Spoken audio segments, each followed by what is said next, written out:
This episode is brought to you by Kia's first 3-row all-electric SUV, the Kia EV9, with available all-wheel drive and seating for up to 7 adults, with a 0 to 60 speed that thrills you 1 minute, and available reclining lounge seats that unwind you the next. Visit kia.com/EV9 to learn more. Ask your Kia dealer for availability. No system, no matter how advanced, can compensate for all driver error and or driving conditions. Always drive safely.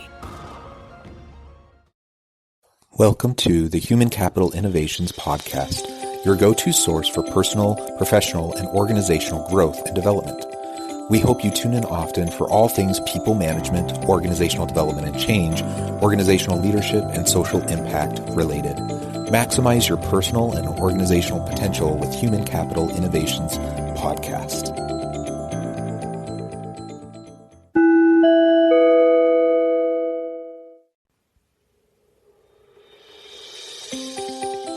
Welcome to the Human Capital Innovations Podcast.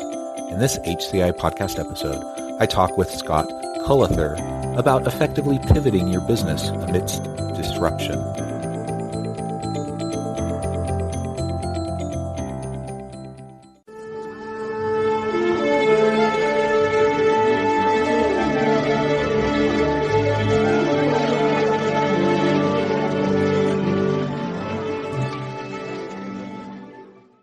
Scott Cullather, welcome to the Human Capital Innovations Podcast. Jonathan, it's great to be with you today. Thank you.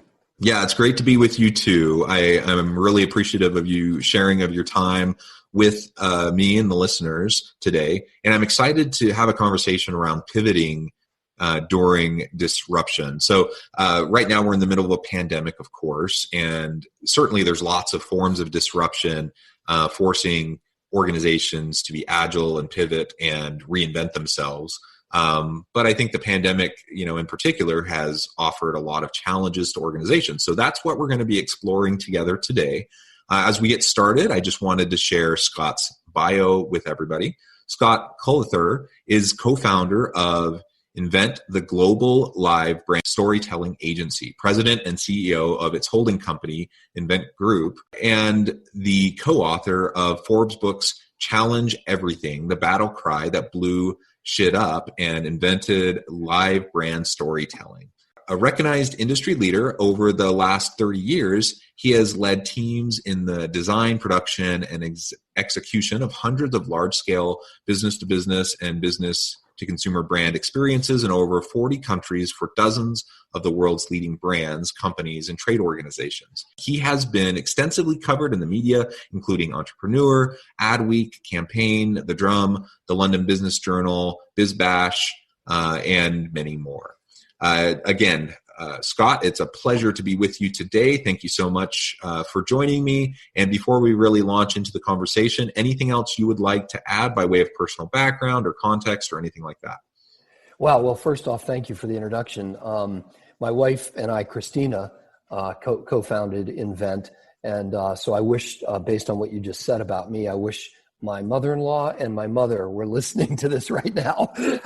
I think they'd be rather impressed on everything you said. So thank you for that.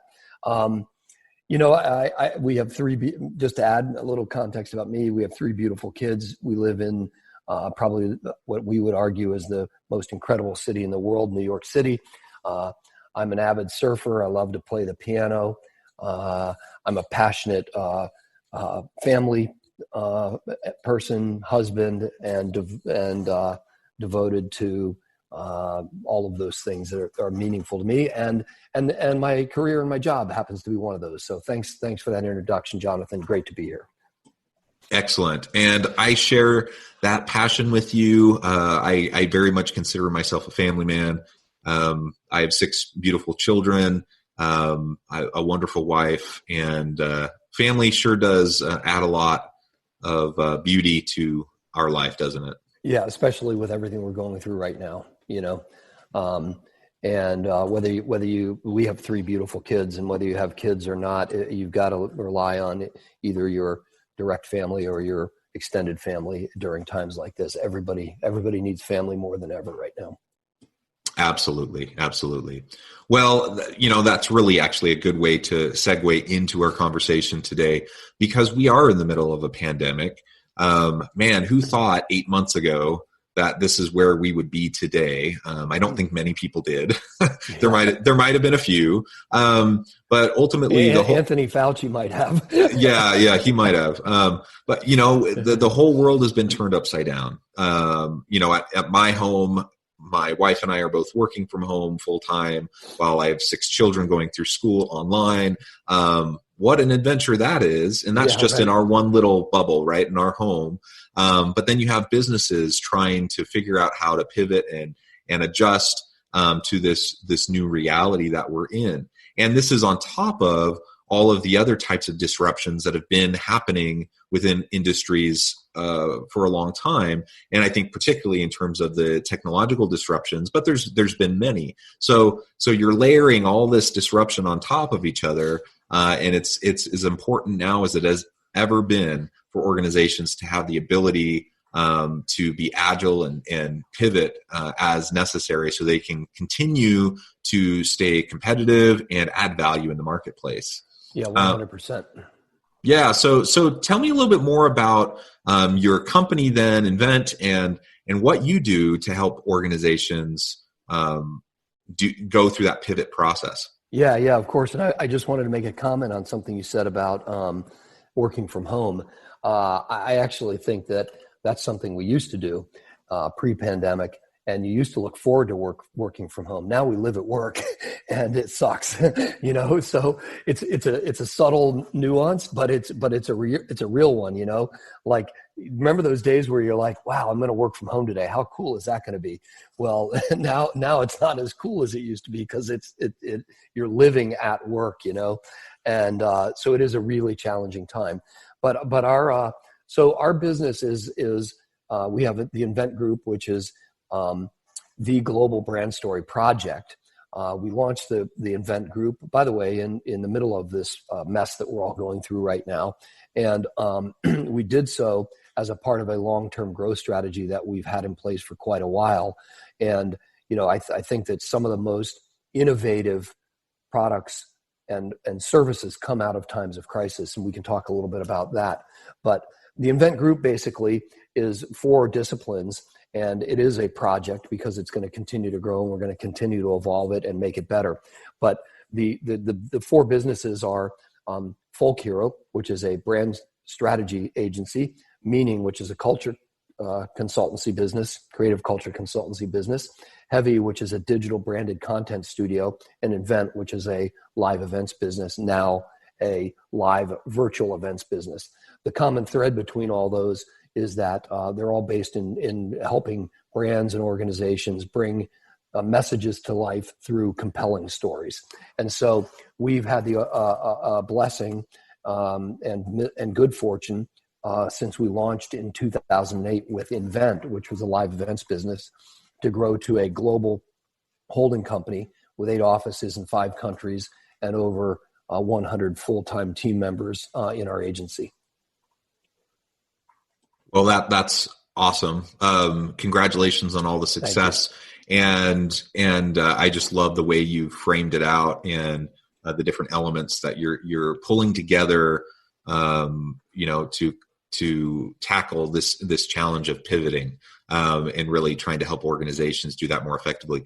And I mean, like for us, it makes sense because if you look at, our customers and clients are generally senior level executives. And those senior level of executives are tasked by their organizations to do 4 things. Number 1, come up with what your key messaging or organizing principles are. That's what Folk Hero helps those customers do. Number 2, pull that messaging and single organizing stuff down through the organization and then motivate the organization to continue to push it out. That's what Meaning does. 3rd, amplify it. Beyond just the employee base to customers and their consumers. That's what Heavy does. And then 4th, do consumer activations and or events in order to help solidify, that brand loyalty or that customer loyalty. So it really did make sense for us to launch this for sure. Yeah, well, and those different components then I suppose speak to really my next question, and that is, what are the biggest challenges you see that organizations and leaders face as they're trying to pivot and trying to adapt amidst disruption? Yeah, I think the first and biggest challenge is figuring out how to and what to communicate to your team members. A lot of companies call them employees. We call them team members. And and you've got to do that very quickly. And you've got to be decisive, and you've got to be accurate in what you're doing.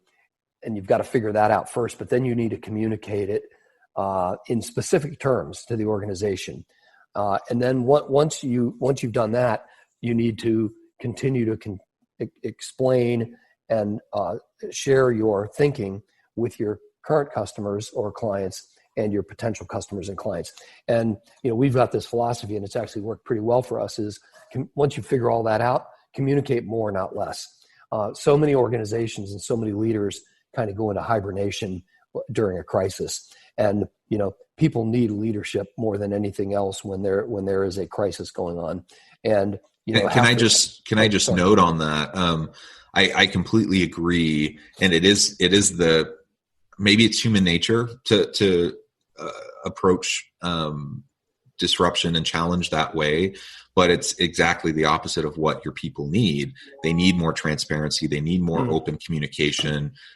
And they don't expect you to have it all figured out. Like we know that how difficult these times are. As an employee, I just want to know that my leader is working on it and thinking through it and talking to the best people. And that's what you can do to reassure your people. And you don't have to have it all figured out.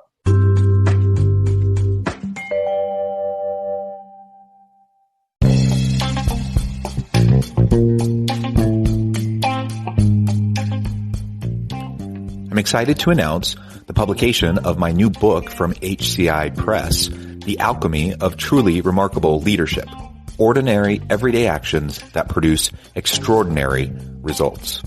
Consider how the nature of work has shifted over the past 50 years. With increased globalization, rapid technological advancement, and the shift in economic composition, the average job of today looks very different than the average job of 50 years ago.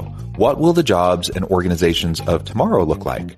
Moreover, what does this all mean for organizational leaders? What are the core competencies and capabilities of organizations and their leadership that are prepared for continued disruption and geopolitical and socioeconomic shifts?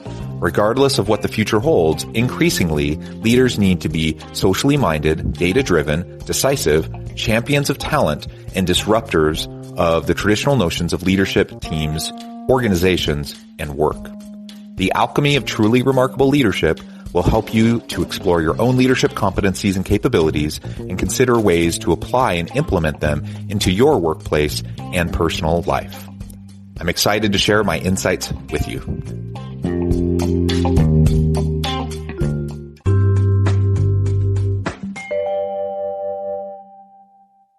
Well, that's exactly right. And we went pre-pandemic, we did quarterly company-wide calls. And once the pandemic hit, we moved those calls to weekly. So every single Tuesday, we had a Monday, we had a company-wide call, week over week over week. And we addressed some very hard things and questions. In the very first meeting that we had, one of the questions that came to our leadership and me was, are we going to experience layoffs or furloughs? And I said, we are going to absolutely have to experience layoffs and furloughs. How quick is that going to happen? It's going to happen as soon as next week. I can't tell you how many, I can't tell you who yet, but just know that we are going, in order to get through this, we're going to have to make some difficult decisions. And so ultimately we communicated week over week over week, very transparently and regularly. And then what we did is we, unfortunately, in those early days when we were making tough decisions, we delivered on what we said we were going to do. So when we were asked about taking pay cuts, we said, yes, they're coming. When are they coming around here? And then we delivered on that. And then when we started to right the ship and the business got right-sized, we began to bring everybody back and we began to restore comp. And today I'm thrilled and proud to say that we have everybody that we put on furlough is back 100%. And starting January, we are now bringing our compensation back to where it was pre-pandemic. And I think that it has a lot to do with what you just said, Jonathan: transparency and honesty and open communication. Yeah, that's wonderful for your organization, and that there's enough trust amongst your team and your people to go through that process, because it is a painful one. Layoffs, furloughs, pay reductions. I mean, that's tough stuff that impacts people, so directly in every aspect of their life. But when you have a good culture and you have a positive environment and trust amongst your team, you're able to weather those storms. When you don't have that culture and that environment, when trust has been eroded, which, by the way, happens more when you're not transparent and open in your communication, then it's really, really difficult. 100%. To weather that. Look, we call ourselves culture crazy at Invent. We had the ability to work with Charles Schultz several times. He's the founder of Starbucks, as your listeners probably are aware. And, he's famous for saying you only have one chance to create a good culture, And so if you don't start at the beginning and get it right at the beginning, you're constantly having to work on it. And it's absolutely our culture that has, number one, held us together during this time, but has also brought us through two other seismic events that happened in the history of our 12 years now with regards to Invent. And then the other thing is that, I think one of the things that leaders need to do in times of crisis is do what we did. And we adapted this new management style that we've coined the Lenhill management approach. And that is basically taking the principles and the values and following probably two of the greatest leaders that ever lived, and that's Winston Churchill and John Lennon. And so we've created this double-headed monster. Basically, it's two sides to a coin. But on the one hand, you have to make the tough decisions. You've got to be decisive. You have to move swiftly. And on the other hand, you have to do it with a sense of compassion and transparency and honesty and love. So I think effective leaders during times of crisis need to really be able to wear both of those personalities, whether you won't call it Lenhill or anything else, in order to continue to keep that trust amongst the organization and the team members. Yeah, and that actually kind of leads into my next question about how do you stay true to yourself as a leader in an organization amidst crisis, disruption, and as you're trying to pivot. So you're in a situation where you need to diversify. You need to have new product or service offerings. Maybe your mission shifts. Your strategy certainly is shifting. So amidst all of that, I suppose it's quite easy for there to be culture creep, to move away from your founding principles, your core values, and those core cultural elements. How do you avoid that happening and really stay true to yourself? Yeah, well, I think that's a great question. It's a difficult one, but first and foremost, you have to stay true to your core values and who you are as an organization or a brand. And so you focus in on that completely, and then you begin to look at things that you can do outside of your normal or your historical offerings, outside of the way that you have typically run your business, outside of the way that you've typically treated your employees or managed your team members. And then you begin to round the corners and shape those things that are outside of your core values in consideration to the sensitivities of what's going around in the world.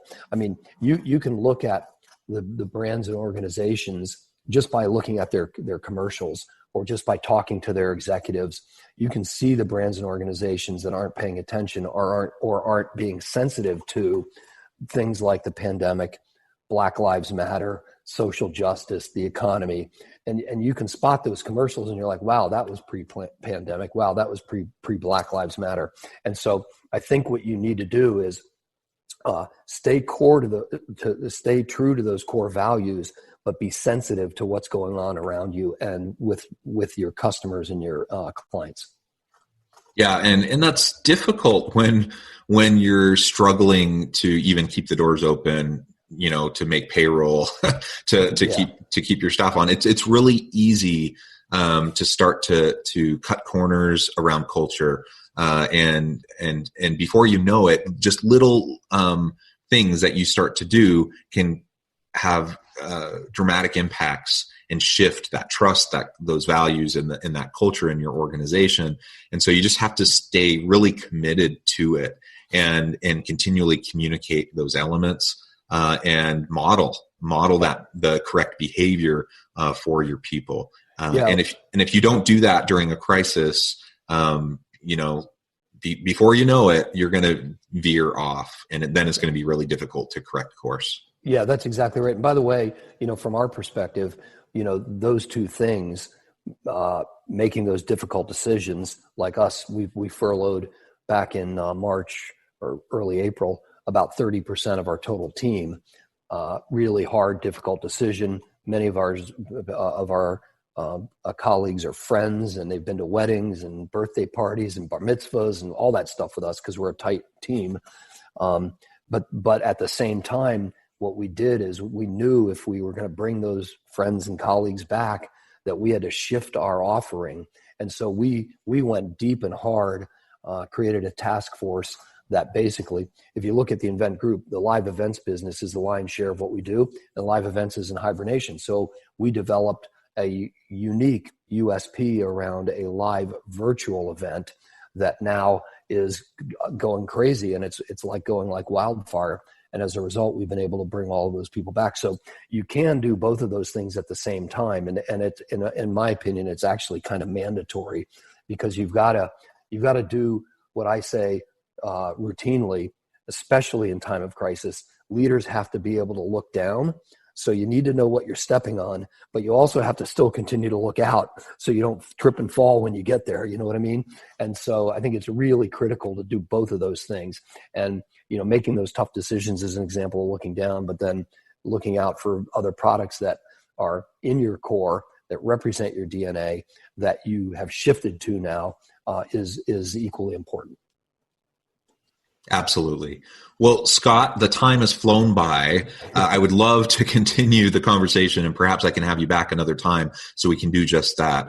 But before we part ways today, I do want to give you a chance to share with listeners how they can connect with you, find out more about your company, and anything else you want to share by way of last word on the topic.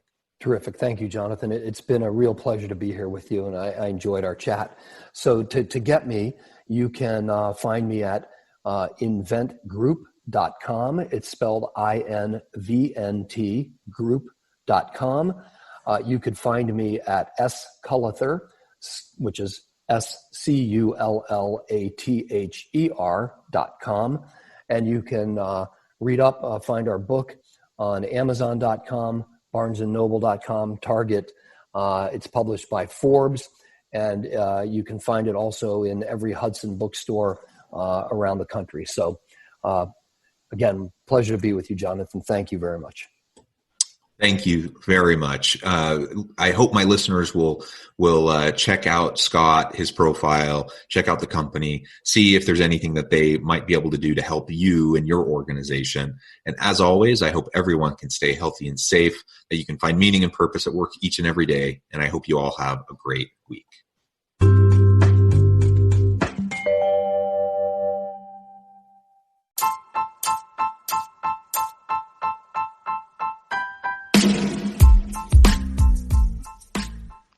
We are excited about the launch of HCI's new magazine, Human Capital Leadership.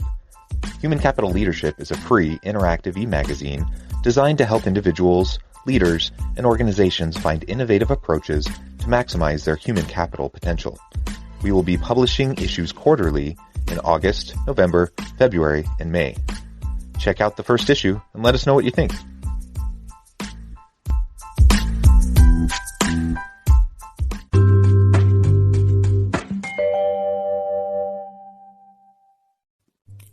Thanks again for joining us for this episode of the Human Capital Innovations Podcast.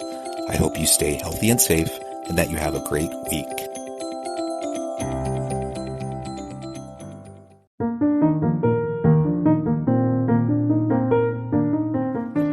Check out our new weekly LinkedIn newsletter, Alchemizing Human Capital, exploring industry trends via original research and interviews with executives and thought leaders from across the globe. We look forward to having you join us. Make their Christmas unforgettable with goat guns. Looking for the perfect gift for your husband or man who is a gun lover? Look no further. Goat guns are the greatest gift of all time miniature gun models. They are the perfect blend of quality and detail. From pistols to rifles, there's a goat gun for every collector, history buff, or gamer. Whether for display or for a fun collecting hobby, goat guns will bring joy and excitement to him. Surprise your loved ones this Christmas with a goat gun, the ultimate gift that won't disappoint. Shop at goatguns.com.